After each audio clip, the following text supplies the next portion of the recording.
Hello everyone and welcome back to Build with AI series. Have you ever wanted to build your own AI voice caller without paying any API fees? Today I'm going to show you an open source setup with Kokoro 82M and Dogra AI to build my own local AI receptionist which beats expensive cloud services. So let's build this. If you are new to the channel, in this Build with AI series, I cover completely local or free of cost tools to build some practical AI projects completely free of cost on consumer hardware. In this project I'm going to be building AI voice agents that you can run completely on your own CPU because we are going to use just an 82 million parameter model which doesn't even require a GPU to run. And we are going to pair it with Dogra, which is an open source self-hostable alternative to Vapi and Retail kind of voice agents platform which you can run on your own machine without paying any per minute charges that these alternatives cost you. The best thing about Dogra is how easy it makes to build the AI pipelines. You don't need to write hundreds of lines of production code. You can simply build your production voice agent with the drag and drop workflow builder where you can connect your ideas and logic together visually. And speed is the key here. Because the visual interface is so intuitive, you can literally go from a blank screen to a fully workable AI voice pipeline in under 2 minutes. After you have built the pipeline, you will get a functioning voice bot that you can directly interact with. When you use cloud platforms like Vapi or Retail, you are logged into their ecosystem. If you want to make any changes and if they don't have any features, you don't have any way out because your entire pipeline is in their ecosystem only. But with Dogra, you completely own your own setup. You can host it anywhere you want, meaning you are never logged into a specific company's pricing tiers. And since every single line of code is open source, there is full transparency so you know what is going on under the hood. There are no hidden processes that is handling your data, giving you a total peace of mind over your data privacy. And with the flexibility of any LLM model, TTS engine, or a speech-to-text integration, you are not forced to use any specific AI model. You can plug in your favorite language model, your own speech-to-text tool, or your preferred text-to-speech engine. Speaking of text-to-speech engines, we have this Kokoro 82 million model, which is incredibly small and can run comfortably on any regular PC. For example, if you have any model which has 1 billion or 2 billion parameters, you will need some kind of graphic card which has 2 GB or 4 GB of VRAM. But with such a tiny size, you can run this model on even CPU, so you don't even have to buy any expensive graphic cards. Do not let its lightweight architecture fool you. Even though it is tiny, it can generate realistic human voices that can compete with the massive resource-heavy models as well. And the best part is that it can generate the voices incredibly faster while being more cost efficient. So a win-win situation, right? And even if you decide to scale it up and run on a cloud server, it is mind-blowingly cheap. You're looking at less than $1 per million characters of text input and just $0.06 per hour of the audio output. And this is when you're running this on cloud. If you want to run it locally, it is completely free of cost. If you want to test the waters and build the pipeline, the Dogra tool comes completely packaged without any API keys needed, so you don't have to waste time logging into any platform, setting up any API keys or keeping them safe. It just works straight out of the box. Setting up a new agent is also quite straightforward. You just have to select whether you want your bot to or make outgoing calls. Just give a name to your bot, describe the use case in just 5 to 10 words, and your bot will be ready, doing exactly what you are defining. For example, you can tell it to screen customer forms or qualify business leads, and the bot will understand your entire context immediately. You don't even need to connect to a real phone number to test it. There is a web call feature built right into the bot, so you can test the conversation using your own computer's microphone immediately. And then when you are ready for the real world usage, connecting the actual phone number is a complete breeze. It natively supports the telephony integrations like Twilio, OneEdge, Cloudonix, etc. So you can start taking actual phone calls from your AI agent in no time. It is also smart enough to know when it is to step back. If a customer is getting frustrated or it has a very complex issue, the bot can smoothly transfer the calls to the human agents. So you don't have to worry about any customer stuck in a loop talking to the bot and not getting their queries resolved. And the response time of this agent is also quite fast. While the standard voice agents live or die by their response times, Dogra optimizes the complete process incredibly fast, so you get low latency voice interactions and the AI replies naturally without those awkward long pauses during the conversation. And because we are pairing this with Kokoro, you have the ultimate freedom, as Kokoro uses a very flexible open source license, meaning you can use it for commercial projects and businesses without any legal headaches. The secret sauce behind the Kokoro's incredible voice is its architecture, which uses the Style TTS2, a highly advanced framework that focuses on making synthetic speech sound emotional and completely human-like. The major concerns about the AI models are its copyright issues, but Kokoro is completely trained on the permissive non-copyright audio data, which is in public domain, making it incredibly safe for enterprise use. If you look at the total training cost of this model, you will be fascinated how efficient the AI has become. Instead of costing millions of dollars at ChatGPT, Gemini or Claude took for their training. The creators of Kokoro trained this highly capable model for just around thousands of dollars in computing costs. And while we can download this model in Python using the Hugging Face library, the Dogra tool is also completely open source and can be run using Python, which is the standard language for the AI right now. So it is super simple to jump in and modify the entire code for your specific use cases or AI projects. The whole platform is built like Lego blocks, so if you find a better text-to-speech model than Kokoro tomorrow, you can simply pull the component of the old model and swap the new one in place easily. It even has a test mode so you can try your agents end-to-end before publishing to your production environment, so you can ensure and verify every single response given by the AI voice model before it talks to the real customers. Now to set up this project in our local system, I'm going to use Google Antigravity as my Python IDE and Ollama to run our local models. If you don't have them installed, you can go to antigravity.google/download and download the installer according to your platform. Then to install Ollama, you can go to ollama.com/download, use the query in your terminal or directly download the installation software. Once you have Antigravity installed, you can go to the file menu, open a new folder and select any directory in your system as current project directory. Then you can copy all the files and codes that I put in the GitHub link in the description and pin comments to start using the project immediately. So in this project, I'm going to build a local AI restaurant receptionist which can take any query from the user in a voice and can reply directly in a voice format in just seconds. So for the technical stack, I'm going to use the Dogra framework which can connect all our components like the audio hardware or speech recognition software, the LLM generator and the text-to-speech synthesizer. For generating voices, I'm going to use Kokoro 82M, and for generating the conversation text, I'm going to use Llama 3.2 3 billion parameters using the Ollama library. First, to set up the model, you need to install Llama 3.2. So once you have Ollama downloaded and installed in your system, you can just copy this query and paste it in your Antigravity terminal. So now the model is successfully downloaded. I can also verify it by typing Ollama list, and I will see that the Llama 3.23b is mentioned in my Ollama models list. Next, for generating the speech output, we need this eSpeak NG software. So just go to the link here, which will open the GitHub release pages of the eSpeak NG library. And you can scroll down below, and in the assets sections, you can just download the software from this MSI file. So once you have it installed, you are ready to generate any voices using the Kokoro model. If you are on macOS or Linux, you can directly use these commands as well in your terminal. Then to install all the libraries, I'm going to make a Python virtual environment, which is recommended if you are making any new project that is installing some new libraries, because the dependencies of those libraries could be different. So let's say if a new library wants a new version of another Python library and it directly updates it, it can cause issues in your earlier projects. So that's why for each project you should make a virtual environment, so all your Python modules and dependencies are installed in that environment. So I'm going to copy these queries because I'm using Antigravity, so it uses a PowerShell terminal, but if you are directly using command prompt or a Linux or terminal, you can use these kind of queries as well. So I'll copy them, go to the terminal and paste it here. So this will create a virtual environment folder in your current directory, and everything that you will be doing next will be done in this virtual environment only. Next, we need to install all of our dependencies, so we just need to use this kind of query because in requirements.txt I've listed all the libraries that we are needing. For example, Kokoro for our text-to-speech model, Torch to load the neural networks, sound file to generate the final sound file. Then similar libraries are there for speech-to-text, for the LLM wrapper and other utilities to test our modules. So to install all of these, I just need to be ensured that I am in the virtual environment here, and I'm going to paste the query of installing the libraries. Once everything is installed, I've just made this agent.py file which has my main executor logic of the AI pipeline. First, I'm going to check whether the user is giving any arguments while calling the file or not. Let's say if you want to use some other model than Llama 3.2, then you can directly give it an argument, and that model will be taken as the current model for making the local API calls. Then if you want to change the Ollama URL, you can also give some URL here. Let's see if you want to directly connect to the OpenAI servers and use the OpenAI API key. You can also use that here by just changing this URL to the OpenAI endpoint. Next, you can also define the voice of your AI agent. By default, it is Bella voice, but you can go to the Kokoro documentation and see all the voice agents available there. Lastly, I've defined some prompts for my AI agent in this receptionist prompt.txt file, where I've defined the role for the voice AI agent. The name of the agent is Sarah. She is an efficient AI restaurant receptionist. The primary goal is to help customers book a table, check opening hours, and answer simple questions about the menu. Then I've given some rules that it should be warm, natural, and professional. Every answer should be concise. The conversation should be always moving. And I've defined the opening time for my Rusty Spoon restaurant. At last, I've also given some example responses that it can give. But in case you have any other prompt file, you can also give it here by just passing the file name name in this argument here. Now in the main function, I'm going to parse all the arguments. I'm going to add doggers with the current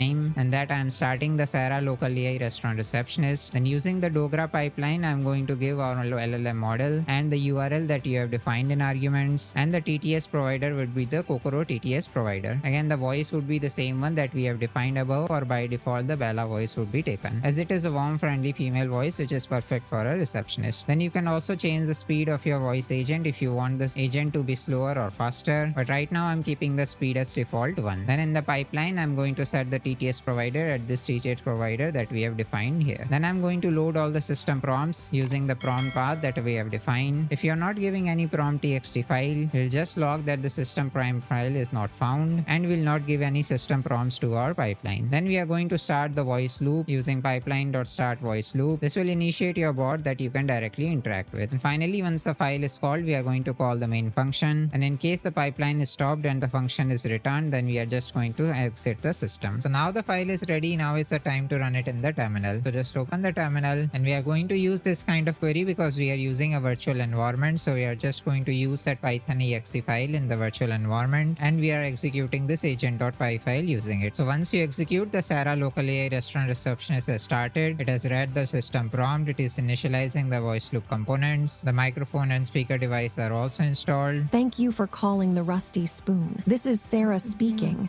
How can I help you today? Now you saw that Sarah is actually speaking, and it is actually listening also, like it's giving the responses as well. I think there's been a mix-up. My name is Sarah, not Sarah. I'm the friendly receptionist here at the Rusty Spoon. Now let's try How can to I ask help you it some today? good questions like, Would you like to book a table? I'll ask or it have what any are your questions opening about our hours. menu? Right now I just gave it some random text, so it is giving some random responses. What are your opening hours? It has correctly processed my speech as well. What are your opening hours? Now let's see the response. We're open daily from 11:30 a.m. to 10:00 p.m. Does that fit within your schedule? Or would you like me to suggest alternative times? That is a correct response. Can I book a table for 4 people tonight at 7 p.m.? So you see, it has correctly identified the text. It is able to I've reserved a table for you and 3 more people at 7 write the p.m. text, and tonight. now it is synthesizing the audio. Please arrive by 6:30 p.m. to ensure we can seat you promptly. Would you like me to add any special requests or dietary info? What kind of food do you serve? Okay, it missed the served word, but okay, now let's We see. serve classic American comfort Yeah, it has food. given the response. Think still that burgers, we serve sandwiches, classical salads, American and food, hearty burgers, entrees. sandwiches, salad. Is there a particular dish on the menu that catches your eye? Okay, so I'll just exit this terminal by pressing Ctrl C. So now the agent has stopped and it has terminated. So you saw how it is actually acting like a receptionist. I have actually had a conversation with it, and it was able to generate the responses in just seconds, and it was able to process my text perfectly, and it was able to correctly give the answers as well. So we are able to correctly build our whole AI pipeline, and it is able to work perfectly as well. There is no API uses at all. Everything is run reliably using our own local hardware, and we have a live AI local assistant at our hand. So where can you use this kind of project? The first one we have currently built, which is to accept the reservations and answer basic inquiries automatically when the physical restaurant is closed. So if you deploy this Sarah agent to any of your cloud server, or even have it self-hosted, it can directly take the customer's queries and give them responses, which actually sounds like a human being answering. Then you can also let it handle the incoming calls during busy dinner rushes, so the actual staff can focus on the in-house diners, while our local AI assistant answers the basic customer queries. Then you can also manage the current waiting times and directly inform the customers over the phone what is the current queue status and what is the wait list of their turn. Then let's say if you get some repetitive calls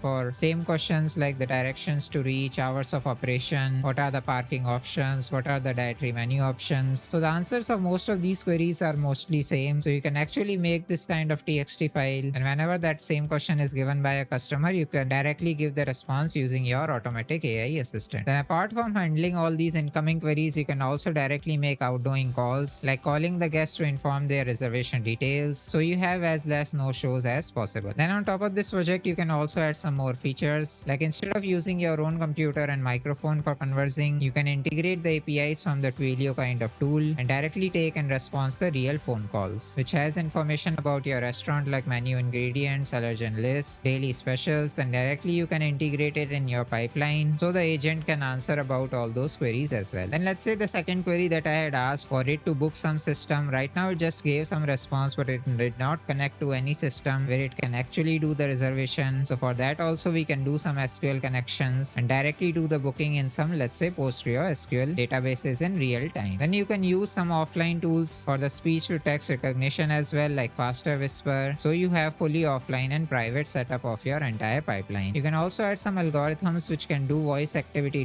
detection, which can check whether the user is still speaking or not, and if they stop speaking, then it will immediately stop the booking processes or any other process that it is doing. So that was Dogra AI and the Kokoro TTS model, and how we built our own local AI receptionist using them. All codes and the readme file with the step-by-step instruction on how to set up the project will be in the GitHub link in the description and pin comments, so you can get them and get started with the project easily. Let me know in comments if you have some suggestions for me to build some more local AI projects like this, and follow the channel for more such AI builds, updates and workflows.